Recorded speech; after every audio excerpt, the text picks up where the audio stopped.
Hi hello नमस्कार, मी चिन्मय उदगीरकर तुम्हा सगळ्यांचं मनापासून स्वागत करतो जिद की कहाणीमध्ये. आपण म्हटलंय ना, आपण ऐकलेलं पण असतं की तो आला, त्यानं पाहिलं आणि त्यानं जिंकून घेतलं.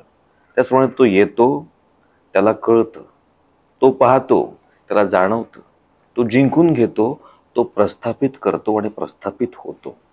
अशी काहीशी स्टोरी आहे सिद्धेश्वर मोरे सर यांची. सिद्धराज हॉस्पिटॅलिटीचे संचालक ते आहेत आणि त्या माध्यमातून सोलापुरामधले एक नावाजलेला व्यक्ती होतो म्हणून ते चमकत आहेत, सोलापुराला गाजवत आहेत. आपलं खूप खूप स्वागत. धन्यवाद सर. जितकी धन्यवाद. कहाणीच्या मंचावर. धन्यवाद. सर, एवढी अफलातून स्टोरी आहे तुमची.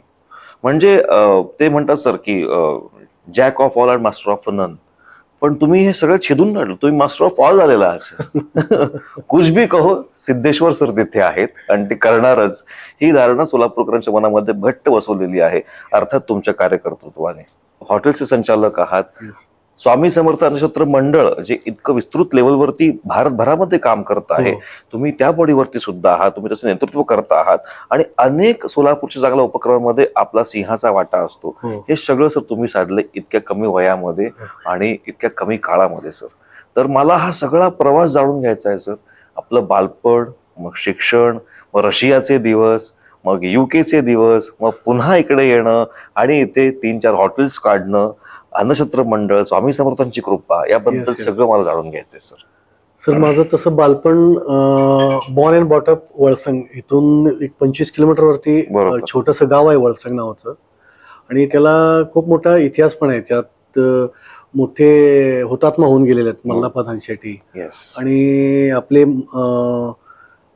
महात्मा गांधी तिथे येऊन गेलेले आहेत, आणि परमपूज्य डॉक्टर बाबासाहेब आंबेडकरांनीही तिथे येऊन गेलेले आहेत. तर असं एक इतिहास लाभलेला छोटं खेडेगाव आहे. आणि तिथंच माझं हायस्कूलचं शिक्षण झालं, प्राथमिक शिक्षण झालं. 10वी नंतर मी 11वीला संगमेश्वर कॉलेज सोलापूर येथे हॉस्टेलला होतो. 11वी 12वी संपलं. मग BSc फर्स्ट इयरला असताना मला माझी मोठी बहीण MSc करायची तिथंच, सॉरी BSc थर्ड इयरला होती हॉस्टेलला. तर तिच्याकडून मला असं कळलं की आपण व्यावसायिक शिक्षण घेतलं पाहिजे. कारण आता आपण आपल्याकडे बघतो की आपल्याकडे कितीही टॅलेंट असू दे, पण रिझर्वेशन सिस्टीममुळे म्हणा काही लोकांचं ते राहून जात आहे. बरोबर. मग मला मोठ्या बहिणीकडनं असं म्हणजे ती मला सांगितली की आपल्याला जनरल कॅटेगरीमध्ये काही जॉब मिळणार नाही, तो कुठलं तरी व्यावसायिक शिक्षण घे. आणि मला व्यवसायाची पहिल्यापासूनच थोडी आवड होती, आणि तसल्यात पुण्यात शिकायचं हे काय होतं. काय पण करावं, पुण्याला जायचं, विद्येचं माहेर. आणि मला एक चान्स मिळाला. मग हॉटेल मॅनेजमेंटचा कोर्स असतो हे मला म्हणजे वाचलं होतं मी. मला लायब्ररीत वगैरे जायचो, ते ॲड वगैरे यायचे, म्हणजे ॲडमिशन्स प्रोसिजर चालू आहेत कोल्हापूरला, गोव्याला. तर त्याच्यातून मला ते, आणि त्याच्यामधून आपल्याला क्रूज लाईनमध्ये जाता येईल शिपवरती, ते एक खूप मला तेव्हा अट्रॅक्शन वाटत होतं. आणि हॉस्पिटल इंडस्ट्रीबद्दल पहिल्यापासूनच थोडं आवड होतं, टूर्स अँड ट्रॅव्हल्स याच्यामध्ये. आणि मी ते ठरवलं की मला हेच करायचं आहे. भारतीय विद्यापीठला मी ऍडमिशन घेतलो तेव्हा घरात, आणि कसं होतं खेडेगावात आई वडिलापेक्षा इतर जे असतात तेच सांगतात, हे कर, तू 11वीला सायन्स कर, तुला कॉमर्स कर. मग वडील पण साधारण त्यांचे मित्र होते, बरोबर, जे प्राध्यापक होते, त्यांना सांगितलं. ते म्हणले हॉटेल मॅनेजमेंट, मी काय एवढं ऐकलं नाही. ही 98 मधली गोष्ट आहे. तेव्हा ते हॉटेलचं कन्सेप्टच लोकांना, हा, शहरात माहिती असेल पण खेडेगावात एवढं काय नव्हतं. तरी मी घरात हट्ट करून भांडण करून ते मी ऍडमिशन घेतलो. मग सुरुवातीचे 6 महिने मला खूप अवघड गेलं, कारण तिथं सगळं काही इंग्रजीमध्ये असायचं. कल्चर पण वेगळं, वेगळं होतं. आणि सगळे तिथले मेट्रोपॉलिटन सिटीमध्ये आलेले स्टुडंट, ज्यांचं जे कॉन्व्हेंट आहे आणि ते भाषेवरती प्रभुत्व आहे. पण एक गोष्ट, ते मी कुठल्या गोष्टीला लाजत नव्हतो. करेक्ट. तर टिकलो तिथं, हॉस्टेलवर राहिलो 3 वर्षे व्यवस्थितपणे तो कोर्स पूर्ण केला. थर्ड इयरला मी जेव्हा इंटर्नशिप, म्हणजे लास्ट 6 महिने तुम्हाला इंटर्नशिपला जावं लागतं, बरोबर, इंडस्ट्रियल ट्रेनिंग. तर माझं selection hotel Ramoji film city, हैदराबादला हॉटेल सितारा म्हणून आहे, माहिती ना सर. तिथं मला ते इंटर्नशिपचं म्हणजे संधी मिळाली.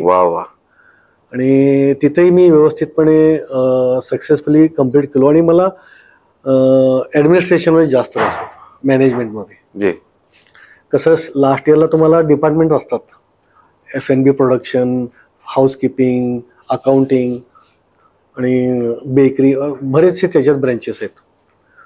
आणि तिथंच मी जॉब कंटिन्यू केलो. बर. मग तिथून थोडं साऊथ इंडियामध्ये कसं आहे, महाराष्ट्रीयन जेवणाचा थोडा प्रॉब्लेम आहे. बरोबर. फक्त राईस आणि कर्ड राईस. मग 1.5 वर्ष काढलो. त्याच्यानंतर मला गोव्याला खूप चांगली संधी मिळाली. बर. लोटस ग्रुपला. हो. तिथं मी रूम सेल्स डिपार्टमेंटमध्ये लागलो. 7 वर्ष मी तिथं जॉब केला. बर. मग तिथून मी पुण्याला कॅफे कॉफीला एरिया मॅनेजर म्हणून 3 वर्ष केलो. वा. 3 वर्ष राहिलो, पण मला ते परत गोव्याला जावं असं वाटलं. बरोबर.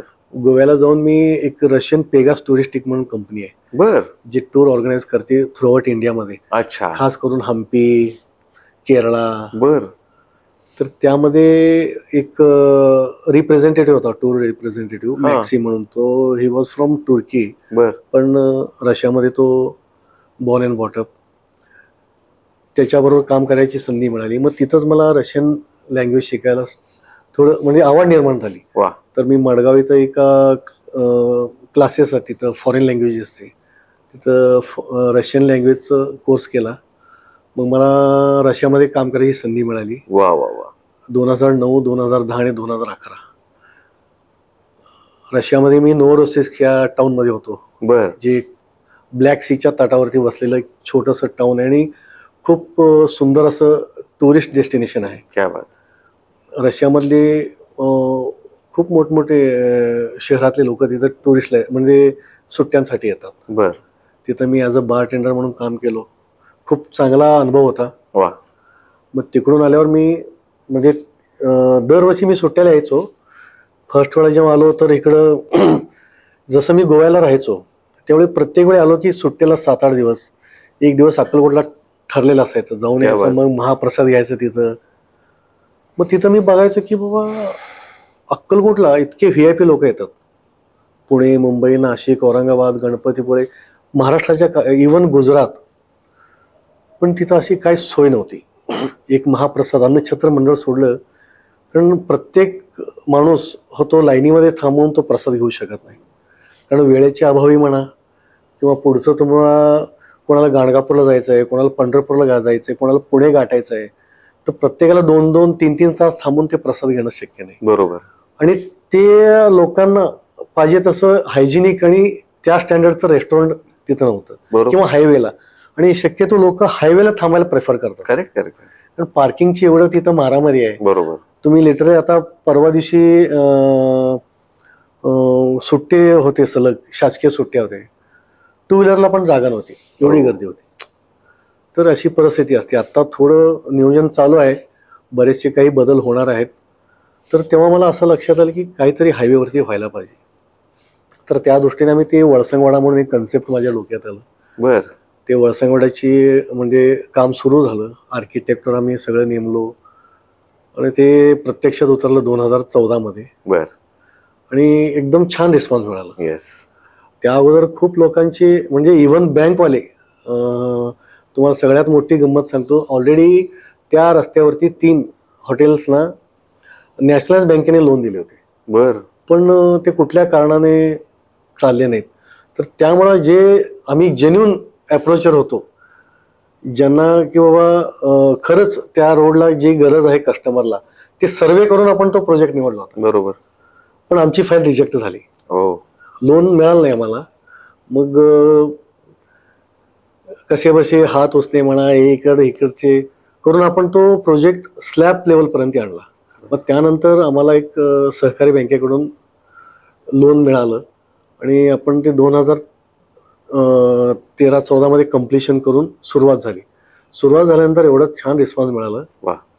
आणि आज तुम्ही बघतायच की आज त्या रोडला काय परिस्थिती आहे ती त्यामुळेच आहे. लोकांना तेव्हा कळालं की बाबा खरंच ह्याची गरज होती आणि एक फॅमिली डेस्टिनेशनची गरज होती. आणि त्यामध्ये आपण अपडेट करत गेलो. आपण फीडबॅकवरती काम करतो. बरोबर. तुम्ही माझ्या रिसॉर्टला व्हिजिट केलात तर तुम्ही जे फीडबॅक देतात ते खूप जेन्युइन असते, कारण तुम्ही ते अनुभवलेलं असतं. बरोबर. आणि त्यावरती आम्ही बरेचसे काम करत गेलो आणि आज म्हणजे चांगली सर्व्हिस आपण देतोय. आणि स्वामी समर्थांच्या कृपेनं जसं की कधी कधी बिझनेसमध्ये डाऊनफॉल पण येतात, पण ते एक वाक्य आहे, मी तुझ्या पाठीशी आहे, येस. त्यामुळं आपलं एक आत्मविश्वास द्विगुणित होतो आणि परत आपण जोमाने कामाला लागतो. बरोबर सर. तर त्या सिद्धराज हॉस्पिटॅलिटीच्या अंतर्गत आपण बरेचसे कन्सल्टन्सी कामं केलो.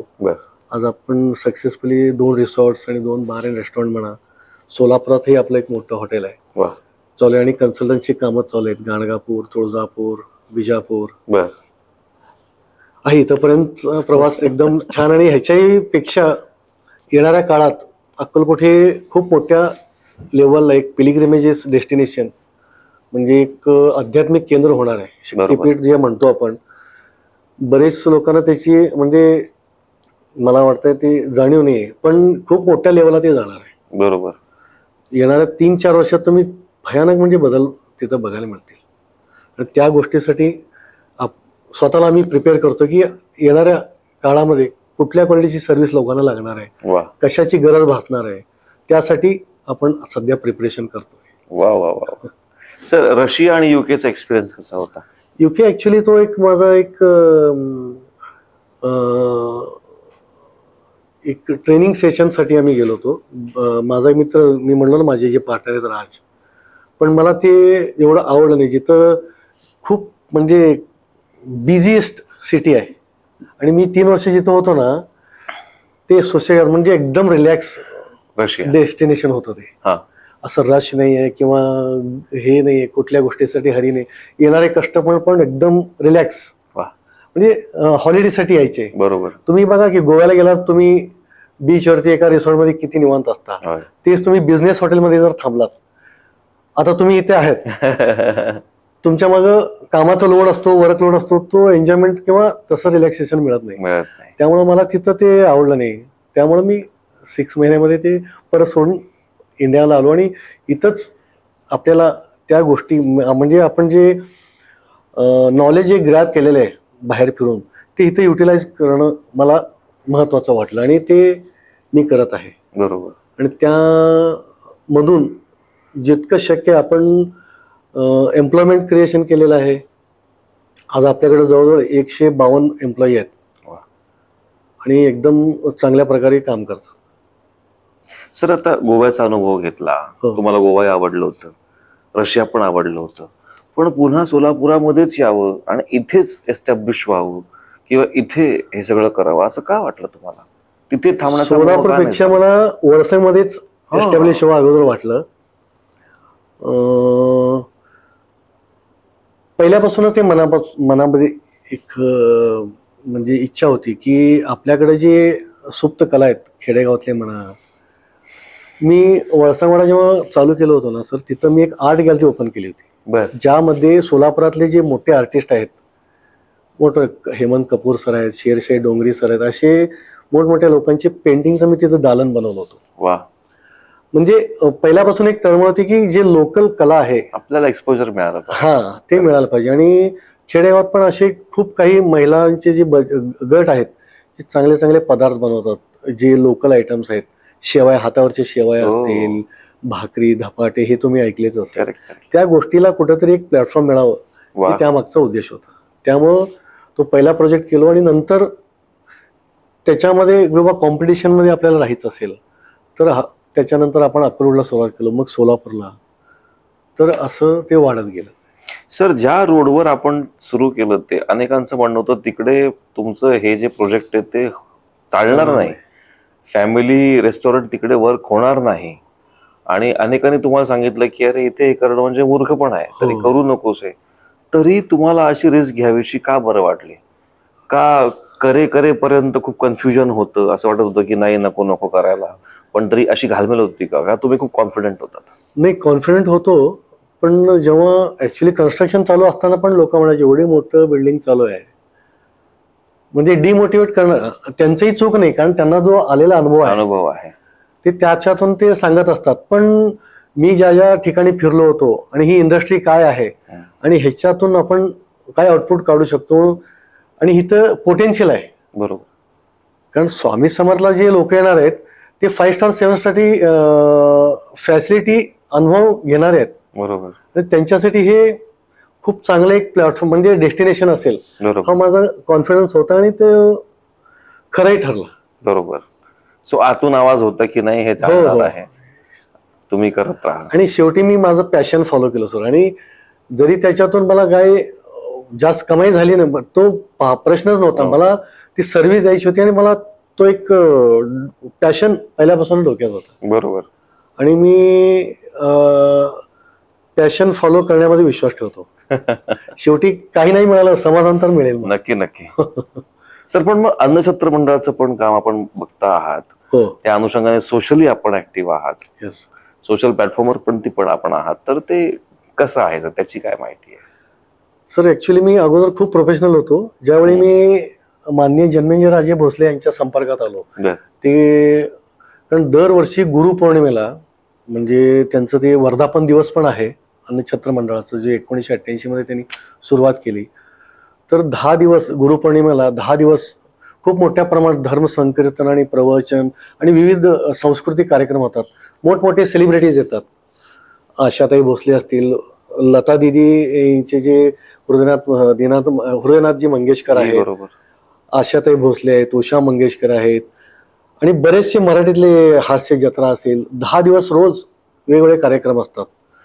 तर ते लोक जेव्हा अक्रोडला यायचे त्यावेळी, तर त्यांचा जो पूर्ण ब्रेकफास्ट, लंच, डिनरचा जो नियोजन असायचा तो माझ्याकडे असायचा.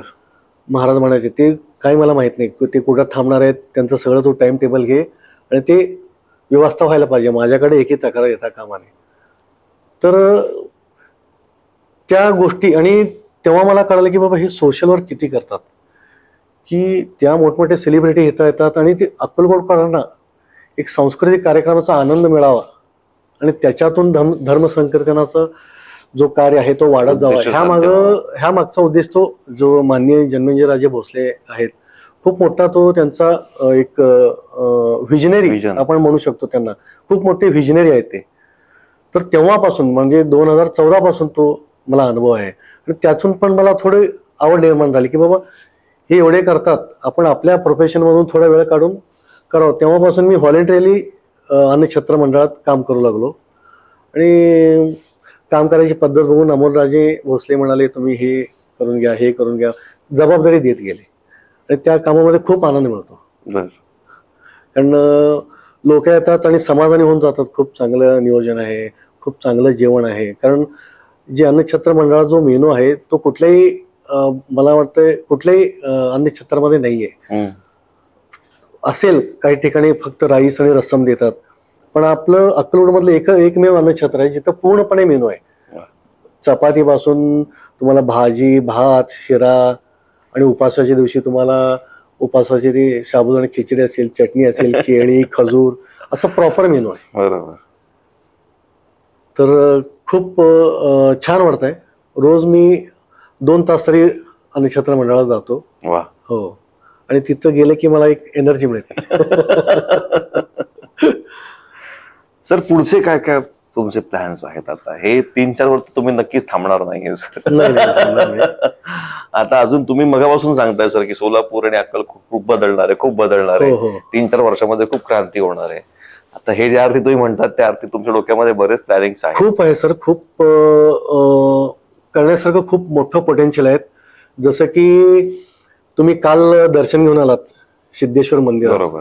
मी तिथल्या काही म्हणजे मुख्य व्यक्ती आहेत त्यांनाही भेटलो होतो. बरोबर. आणि मी आता जे हॉटेल चालवतो ते माननीय बनशेड सर म्हणून आहेत, ते माझे पार्टनरच आहेत. त्यांना मी खूप वेळा सांगितलं की सिद्धेश्वर मंदिर जे आहे तेवढं ट्रिमेंडस पोटेन्शियल आहे आणि त्याला जो जिओग्राफिकल म्हणजे नैसर्गिक सौंदर्य मिळालेलं आहे, ते सुवर्ण मंदिर जर तुम्ही बघितलं, गोल्डन टेम्पल, बरोबर, त्या म्हणजे रिसेंबल्स म्हणजे आहे. पण फक्त त्याला आपण ब्रँडिंग, आणि मी त्याला म्हणलो एक गाईड आपण तिथे ठेवू शकतो, जे बाहेरचे येतात त्याचा जो इतिहास आहे, हिस्ट्री आहे, तो आपण सांगू, जेणेकरून त्याची महिमा जी आहे ते वाढत गेलं पाहिजे. म्हणजे माणूस जर सोलापूरला आला, तुळजापूरला तर जातोच, पंढरपूरला जातो आणि गाणगापूर, अक्कलकोट. सोलापुरात राहून सिद्धेश्वर मंदिरला क्वचित लोक जातात. बरोबर.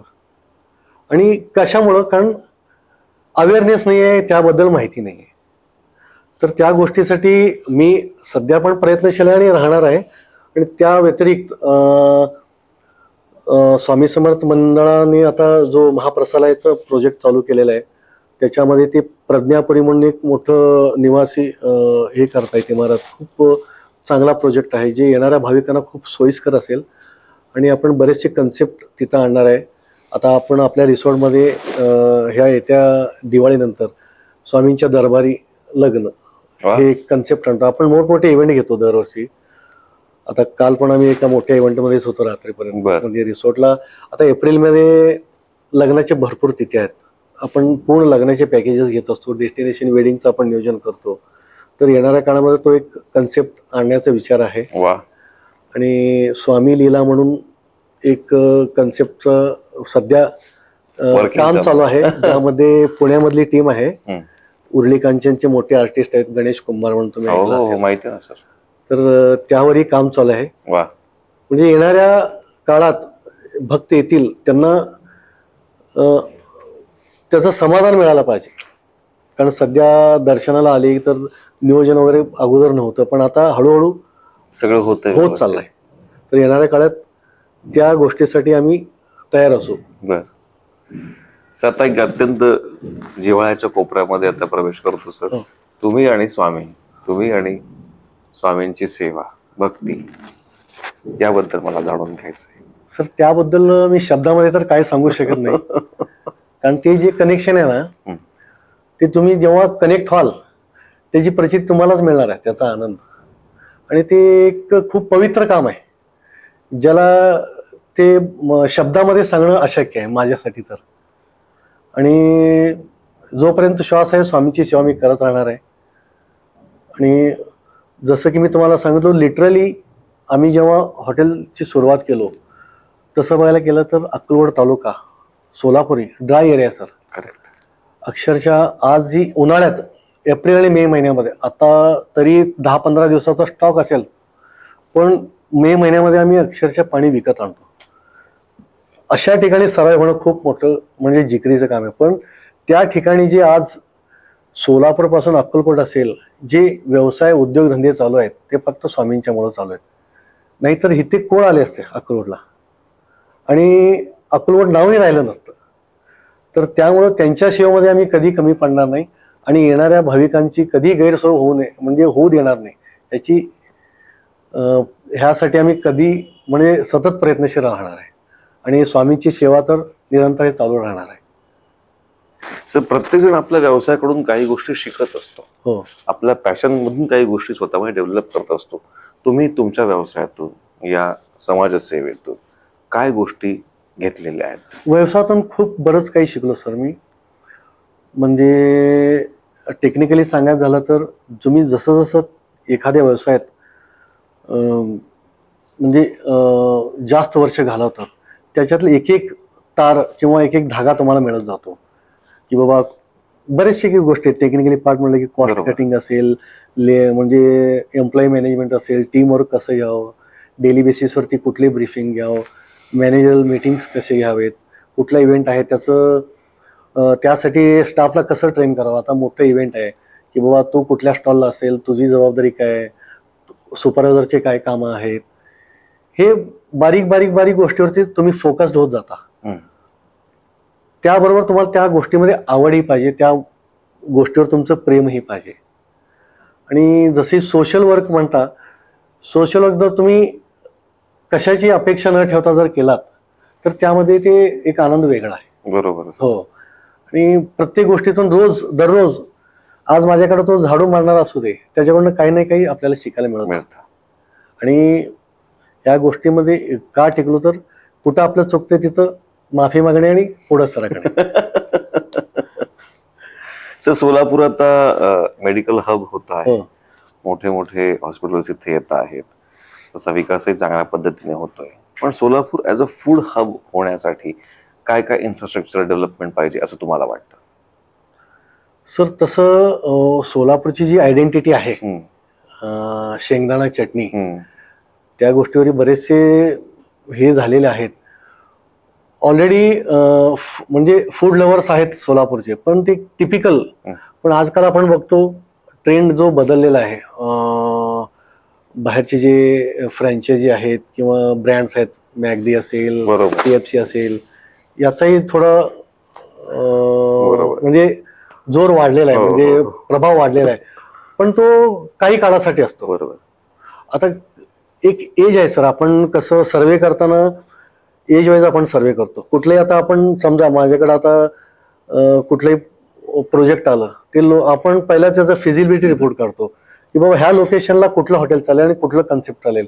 जर हा कन्सेप्ट आपल्याला रन करायचा असेल तर आपले टार्गेटेड कस्टमर कोण आहेत करेक्ट. आणि कुठल्या एज मध्ये असतील, तर ह्या गोष्टीचा विचार करून त्याच्यात कसं मार्किंग सिस्टीम असते. आउट ऑफ 100 अबाव जर 80 त्याला मार्क्स मिळाले तरी तो आपण प्रोजेक्ट करतो, नाही तर करत नाही. ओके. कारण ते पुढे रन होणं त्याचं शाश्वती नसते. सस्टेनेबल. बिलो जर तुम्ही 60-70 आलात तर ते आपण त्याला म्हणजे शाश्वती देत नाही, हे रन होईल का नाही. बरोबर. पण काही लोक करतात, माझी स्वतःची जागा आहे, माझ्याकडे फंड आहेत, असं बरेचसे. सोलापूर अक्रोड हायवेवरती झालं जेव्हा 4 लेन रस्ता मंजूर झाला, जागा जे अधिग्रहण केले, बरेचसे त्या मोबदल्यात पैसे मिळाले लोकांना, कोट्यावधी रुपयांना. मग काही लोकांना माहित नाही, फक्त एवढं त्यांना माहिती आहे की ह्या रस्त्याला हॉटेल चालत आहे, मग 1.5-2 कोटी रुपये घालून हॉटेल बनवणे. पण जेव्हा ते ऍक्च्युली रन करायचं आहे त्याचं नॉलेज नाही आहे. ते असे बरेचसे प्रोजेक्ट बंद झाले किंवा ते दुसऱ्याला चालवायला दिले. तर असा बरेचसे आपण ड्रॉबॅक बघायला मिळतात. मग नंतर आम्ही ते जातो, ऑडिट करतो. हे काय होतं, हॉटेल चालू करणं एवढं म्हणजे माझ्या दृष्टीनं सोपं नाहीये. बरोबर. कसं आहे, तो जो क्रम आहे तो वेगळा आहे. तुम्हाला एखादा जर हॉटेल चालू करायचं असेल तर तुम्ही असं म्हणू शकत नाही मी मोठा शेफ आणेन ते 50,000 पगाराचा आणि मी चालेन, होत नाही. अगोदर त्याचा मेनू ठरावा लागतो. बरोबर. की बाबा ह्या लोकेशनला कुठला मेनू रन होणार आहे, त्या मेनूवरती मग बाकी त्याचा इन्फ्रास्ट्रक्चर म्हणा, किचन डिझाईन म्हणा, त्याचं रेस्टॉरंट कॅपॅसिटी म्हणा, आणि आपण टेक अवे सर्व्हिस देणार आहे का, त्या रिलेटेड आतमध्ये काय सेटअप पाहिजे, आणि स्टोरूम कशा प्रकारे, हे बरेचसे खूप डिटेलिंग काम आहे ते. तर अशा प्रकारे चालत असते. Yes sir. सिद्धराज हॉस्पिटॅलिटीच्या अंडर आता सर पुणे, मुंबई महानगर किंवा रेस्ट ऑफ महाराष्ट्रामध्ये पण काही व्हेंचर्स तुम्ही डोक्यात ठेवले आहेत का? हो सर, ठेवलंय. सध्या एक आपण पुण्यामध्ये पिंपरी चिंचवडला एक प्लॅन चालू आहे. वा. माझा एक बॅचमेट आहे, पुण्याचाच आहे. तर आपण एक साऊथ इंडियन एक ब्रँड घेऊन येतोय. क्या बात आहे. तर त्याच्यावरती सध्या काम चालू आहे. SOPs आपण बनवतोय. वा वा. बहुतेक ते ऑक्टोबर किंवा नोव्हेंबर मध्ये कम्प्लीट होईल. बर बर. तर तो पुण्यातला, कारण पुण्यात करायची खूप दिवसापासून एक इच्छा आहे. बरोबर.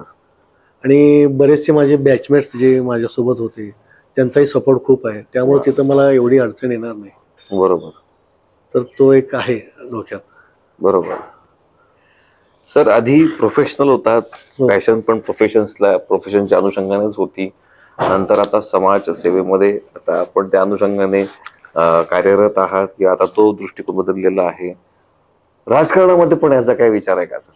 नाही सर, राजकारणामध्ये नाही आहे. कम्प्लीट डिफरंट प्रोफेशन आहे.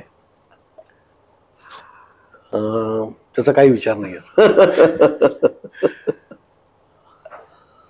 ह्याच्यामध्येच एक म्हणजे केटरिंग इन्स्टिट्यूट चालू करायचा विचार आहे. वा वा वा. म्हणजे पहिले एक certification courses 6 months, craft courses, असा विचार आहे.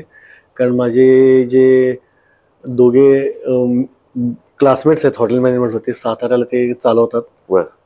त्यांचंही म्हणणं आहे की सोलापुरात आपण ते करू शकतो. बर बर बर. तर त्याचा विचार आहे. सोलापूरमध्येच असणारे सोलापूरचे जे काही मुलं असतील, यंगस्टर्स आहेत की ज्यांनी पण हॉटेल मॅनेजमेंट केलेलं आहे, पण ते बाहेरच विचार करत आहे, या सगळ्या जनरेशनला तुम्ही काय सांगायचं? सर बाहेर जाणं ही चांगली गोष्ट आहे, पण आपण काय करतोय, आपल्याला काय करायचंय. मी काय म्हणतो, अगोदर आपले गोल सेट असायला पाहिजे. काय होतंय, खास करून खेडेगावात, मी जिथं जन्मलो आणि वाढलो तिथं आपले वैयक्तिक विचार त्याला काय माहित नाही, किंवा बाबा समोरचे काय सांगतात, घरातले काय ठरवतात. खास करून मी आज सगळ्यांना सांगू इच्छितो की आपल्याकडं मी जिथं रशियाला होतो ना तिथं लिटरली की बाबा आफ्टर 10th किंवा एक हायर एज्युकेशन घेणार आहे तर त्या कॅन्डिडेटचं काउन्सिलिंग घेतलं जात आहे एक मोठ्या काउन्सिलर कडून. मग तो काउन्सिलर ठरवतो ह्याचा कल कोणीकडे आहे. तर त्या गोष्टी अजून आपल्याकडं नाहीतच. आता माझंच उदाहरण घ्या, मला घरात स्पष्टपणे सांगितलं होते वडील, तुला ते सायन्सच करायचंय, पुढे इंजिनिअरिंगला जायचं आहे. पण माझी कॅपॅसिटी नव्हती ती, बरोबर, मला माहित होतं. पण म्हणजे सांगण्याचा उद्देश आहे की बाबा मुलांना पण मी सांगू इच्छितो की आपली कॅपॅसिटी काय आहे बरोबर, हे आपल्यालाच माहिती असते. आपण कुठल्या तरी एक, आणि आपला जो ग्रुप असतो किंवा सराउंडिंग असतो त्याचा इम्पॅक्ट खूप पडतो असतो. आणि ते खास करून खेडेगावात. आणि मी जेव्हा हॉटेल मॅनेजमेंटला ऍडमिशन घेतलो, माझे जे मित्र आहेत ते चेष्टा करायचे, अरे तुला तिथं काय कपाबाशा धुवायला शिकवतात का?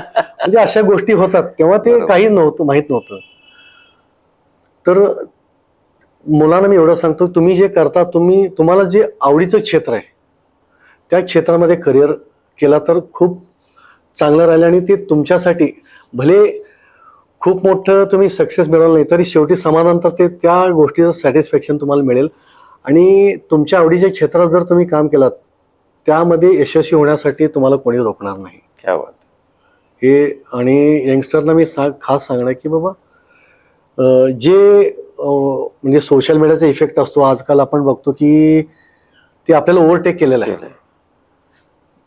आपल्या म्हणजे मी जेव्हा स्टाफ मिटिंगवर घेतो त्यावेळी ही गोष्ट असते की बाबा सेल्फ अनालिसिस एक खूप मोठा चांगला प्रकार आहे जो रोज प्रत्येकाने केलाच पाहिजे. की बाबा आज मी इथे आहे, मी किचन सुपरवायझर आहे, 1 वर्षांनी स्वतःला तुम्ही कुठं बघता, त्या गोष्टीसाठी एक 10 मिनिटं तरी आपण स्वसंवाद साधला पाहिजे ह्या मताचा आणि मी ते करत आलेलो आहे. आणि कळतंय की मी कुठं आहे, काय चाललेलं आहे. तर मी यंगस्टरना एवढं सांगतो की आपलं पॅशन फॉलो करा आणि एकदम ऑनेस्टली फॉलो करा. क्या बात आहे. सगळ्या प्रवासात शेवटचा प्रश्न सर, सगळ्या प्रवासाकडे बघताना कसं वाटतंय? सर खूप समाधानी आहे मी. 2002 ते 2012 पर्यंतचा प्रवास खूप अप्स अँड डाऊन्स होते आणि कधी कधी मानसिकरित्या खूप डाऊन पण गेलेलो होतो मी. पण एक गोष्ट होती की मी जे करतोय ते म्हणजे त्यातून मला समाधान मिळतंय की बाबा एक प्रयत्न करतोय.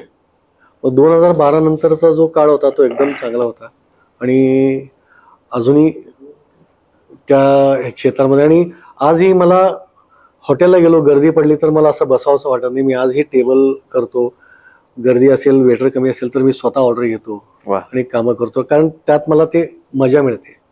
क्या बात. आणि ते बघून पण माझे स्टाफ थोडं मोटिवेट होतं की बाबा, आणि ते माझं आवडीचे क्षेत्र असल्यामुळे मला त्याच्यात कधीच कमीपणा वाटणार नाही. माझे अजून पुढे 10 हॉटेल झाले तरी मी तेच करणार. क्या बात आहे सर. आपलं पॅशन फॉलो करणं अत्यंत आवश्यक आहे, पण यातही 2 ऑप्शन्स असतात. एक तर ते स्वार्थाने करायचंय का ते प्रामाणिकपणे करायचंय. तर ते प्रामाणिकपणे केलं तर नक्कीच तुम्ही समाजाला पुढे नेऊ शकता आणि शाश्वत आनंद मिळवू शकता. आणि स्वार्थाने केलं तर एकीकडे तुमचा अनर्थ हा नक्कीच आहे. हेच काहीतरी आपल्याला बोध देणारे, अशाच प्रकारचा आपल्याला बोध देणारे सिद्धेश्वर मोरे सर आपल्याकडे आले. त्यांनी त्यांचा प्रवास खूप छान पद्धतीने उलगडून सांगितला. खूप शिकायला मिळालं सर आणि थँक्यू सो मच. धन्यवाद. आणि अक्कलकोट, सोलापूर या 3-4 वर्षांमध्ये बदलणार आहे आणि मी खात्रीने सांगतो सर त्यामध्ये आपला सिंहाचा वाटा असणार आहे. Thank you so much. थँक्यू.